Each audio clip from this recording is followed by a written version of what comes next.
Action প্রেমীদের জন্য জাপানের সিনেমা জগতের এক অনন্য নাম হচ্ছে রেবন। 2016 সালে মুক্তিপ্রাপ্ত এই সিনেমায় দেখানো হয়েছে একজন স্পেশাল কমান্ডো যুদ্ধক্ষেত্র ছেড়ে সাধারণ জীবনে ফিরলেও অতীত তাকে শান্তিতে থাকতে দেয় না। রহস্য, টান উত্তেজনা আর চোখ ধাঁধানো ক্লোজ কামব্যাক অ্যাকশনের সমন্বয়ে তৈরি এই সিনেমাটি। তাহলে চলো আর দেরি না করে সিনেমাটি শুরু করা যাক। তবে তার আগে যারা চ্যানেলটিকে সাবস্ক্রাইব করনি, সাবস্ক্রাইব করে দিও প্লিজ। সিনেমা শুরুতে আমরা দেখি একদল সৈন্য খবর পেয়েছে যে একটা পরিত্যক্ত বিল্ডিং এর ভিতরে একজন ভয়ঙ্কর ফাইটার রয়েছে। তাই তারা এক মিশন শুরু করে সেই ফাইটারকে ধরার জন্য। কিন্তু তাকে ধরা যদি এতটাই সহজ হতো তাহলে তার নাম আর ভয়ঙ্কর ফাইটারদের তালিকায় রাখা হতো না। তারপর সেই ফাইটার একাই সবগুলো সৈনিককে মারতে থাকে আর এভাবে মুহূর্তের মধ্যে সে একদল সৈন্যকে মেরে ফেলে। সবার শেষে তাদের লিডারকে মেরে তাদের খেলা একেবারে শেষ করে দেয়। তখনই আমরা দেখতে পাই এই সিনেমার মেইন ডার্ক ক্যারেক্টার অ্যাবিসকে। তার সম্পর্কে আমাদেরকে যা বলা হয়েছে, সে গল্পের টপ ফাইটার, একটা পাগলা মার্কা ক্যারেক্টার। সে যাকে নিয়ত করে তাকেই মারে, হোক সেটা তার বন্ধু, মা বাপ, ভাই বোন ইত্যাদি। তারপর আমাদের জাপানের একটা গ্রাম দেখানো হয়। গ্রামের ফাঁকা রাস্তা ধরে একটা বাচ্চা মেয়ে হেঁটে যাচ্ছিল। মেয়েটার নাম সাচি। সে একটা দুর্ঘটনায় মারা যাওয়া কুকুরকে দেখতে পায়। তারপর সে কুকুরকে নিয়ে সমুদ্রের ধারে কবর দিয়ে দেয়। তারপর সে সোজা চলে যায় একটা দোকানে, যেখানে হঠাৎ তার পেছনে হাজির হয় এক লোক। আর এই লোকটির নাম তুশিরো। সে এই বাচ্চা মেয়েটাকে দত্তক নিয়েছে। বাচ্চাটি তুশিরোকে আঙ্কেল বলে ডাকে। তুশিরো এই ছোট্ট দোকানটি চালিয়ে নিজের জীবিকা চালাতো। তুশিরো খুব শান্ত স্বভাবের মানুষ, তবে তার মাঝে অনেক রহস্য লুকিয়ে রয়েছে। সে রাতে ঠিকমতো ঘুমাতে পারত না, অদ্ভুত রকমের ভয়ঙ্কর স্বপ্ন দেখতে পায়। সে তার অতীত জীবনের চিন্তা করতে গিয়ে স্তব্ধ হয়ে যেত। সে রাত হলেই ভয়ঙ্কর স্বপ্ন দেখতে পায়। আর এখান থেকে তোশিরোর দুঃস্বপ্নগুলো দেখে আমরা বুঝতে পারি যে তোশিরো মারাত্মক লেভেলের গোস্ট ফাইটার। গোস্ট ফাইটার বলতে এমন এক ফাইটারকে বোঝানো হয় যে নিজের প্রতিপক্ষকে কয়েক সেকেন্ডে মারতে পারে এবং সে কখনো হারে না। এটাও বলা হয়ে থাকে সে নাকি মরার পর জীবিত হতে পারে। যাই হোক, তোশিরো নিজের মানসিক অবস্থা ঠিক করার জন্য কিছুদিন পর পর একজন সাইকোলজিস্ট ডাক্তারের কাছে যেত। তোশিরো তার অবস্থার অবনতি দেখে ডাক্তারের সাথে দেখা করে। তোশিরো ডাক্তারকে বলে, আমি রোজ রাতে ঘুমানোর পর স্বপ্ন দেখি আমি শত শত মানুষকে মেরে ফেলছি, কিন্তু আমার ভেতরে কখনো অনুশোচনা কাজ করে না। তবে এটা ঠিক, আমি এক সময় সেনাবাহিনীতে ছিলাম, সেখানে মিশন কমপ্লিট করার জন্য অনেক মানুষকে হত্যা করতাম। ডাক্তার তাকে বলে, আপনি কি কখনো নিজের মৃত্যুর কথা ভেবেছেন? তোশিরো তাকে বলে, আমার মৃত্যুর অভিজ্ঞতা নেই, তাই কখনো মৃত্যু নিয়ে ভাবা হয়নি। ডাক্তার তাকে বলে, নিজের মৃত্যুকে উপলব্ধি করতে শিখুন, তাহলে অন্যের জীবনের দাম বুঝতে পারবেন। এদিকে সাচি আজকে এসেছিল হসপিটালে কেনজি নামের একজন আহত লোকের সাথে দেখা করতে। কেনজি তুশিরোর খুব ভালো বন্ধু। মূলত তার এই অবস্থা হয়েছে তুশিরোকে বাঁচাতে গিয়ে। তুশিরো প্রায় সময় সাচিকে নিয়ে কেনজির সাথে দেখা করতে আসতো। দেখা সাক্ষাৎ শেষ করে তুশিরো সাচিকে নিয়ে বাড়ি ফিরছিল। তখনই সে রাস্তার মাঝে কয়েকজন সন্দেহভাজন লোককে দেখতে পায়। তোশিরো সাচিকে বাড়ি পাঠিয়ে দিয়ে সে নিজে চলে যায় তাদের কাছে। তোশিরোকে পিছন থেকে একটি মেয়ে হামলা করে, কিন্তু সে চোখের পলকে সেই মেয়েটিকে মেরে এগিয়ে যেতে থাকে। তারপর অন্য খুনি সাইলেন্সার লাগিয়ে তাকে গুলি করে, কিন্তু তোশিরো বুলেট ডজ করে এগিয়ে যায়। সাধারণ একটি কলম দিয়ে লোকটির গলার এপর ওপর করে দেয় এবং তাকে সেখানেই মেরে ফেলে। আর এত কিছু ঘটে যাওয়ার পরও উপস্থিত লোকেরা কোনো কিছুই বুঝতে পারে না। আর তখনই আমরা দেখি এই সিনেমার সবচেয়ে ডার্ক ক্যারেক্টার এবিস দূর থেকে এই সব কিছু দেখছে। এদিকে সাচি ততক্ষণে বাড়ি ফিরে গিয়েছিল। আর হঠাৎ একজন লোক এসে সাচির মাথায় হাত বুলিয়ে দেয়। তবে সাচি লোকটিকে খুব চেনা পরিচিত বলে মনে হয়। ইতিমধ্যে তোশিরো বাড়ি ফিরে আসে।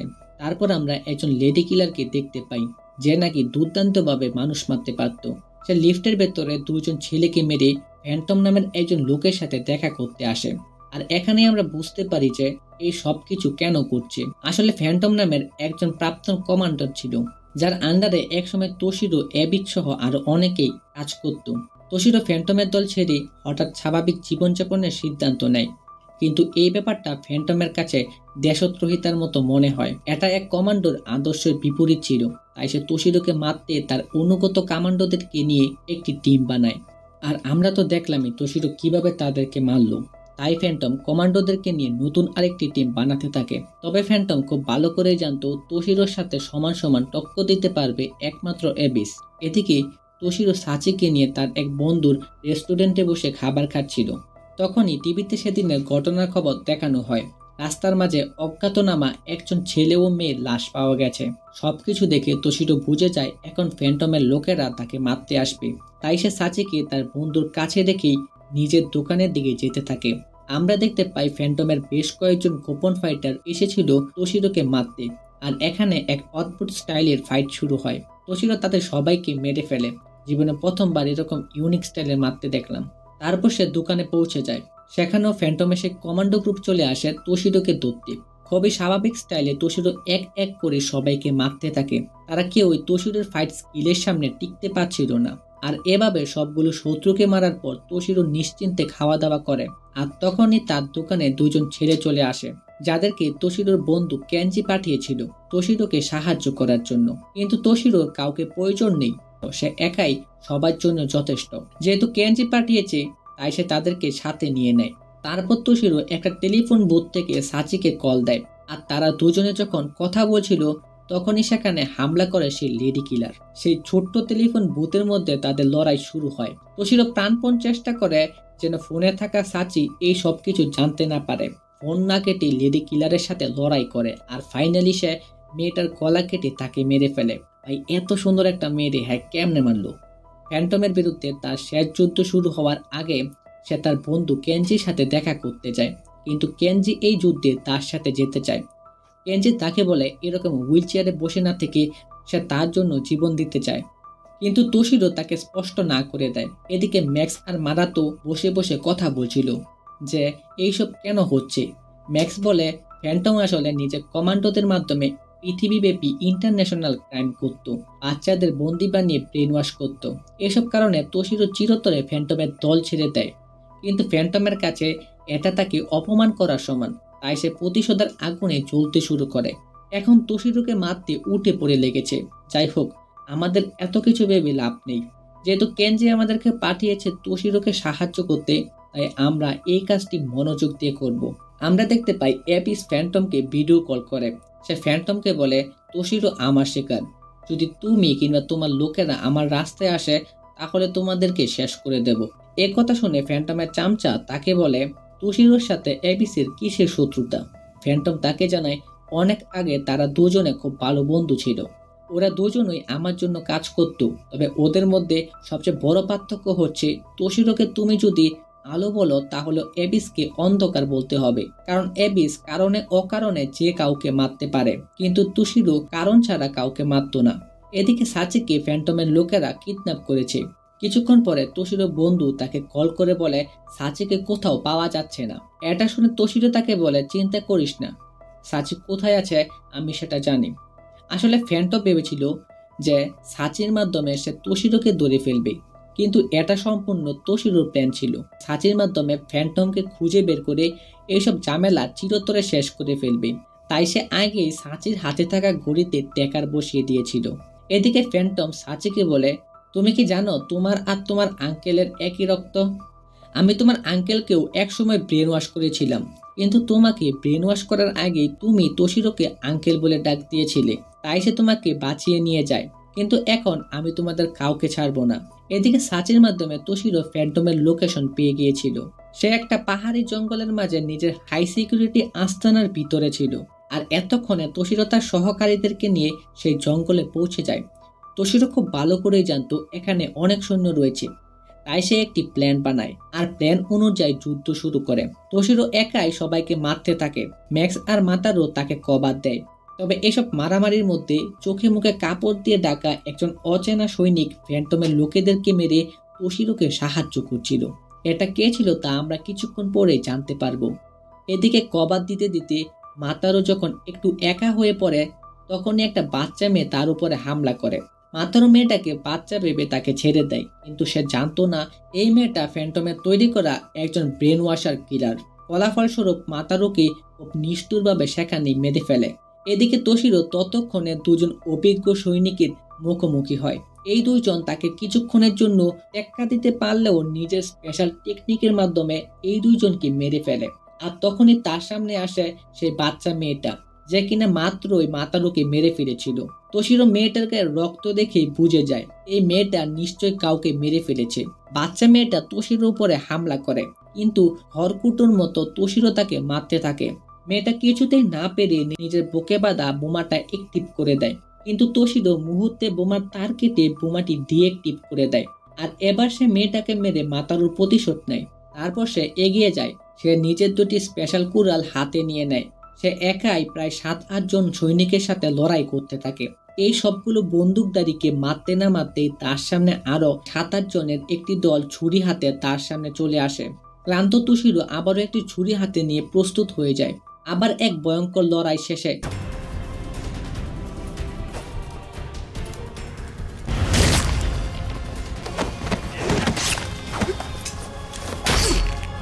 তোশিরো সবাইকে মারতে সক্ষম হয়।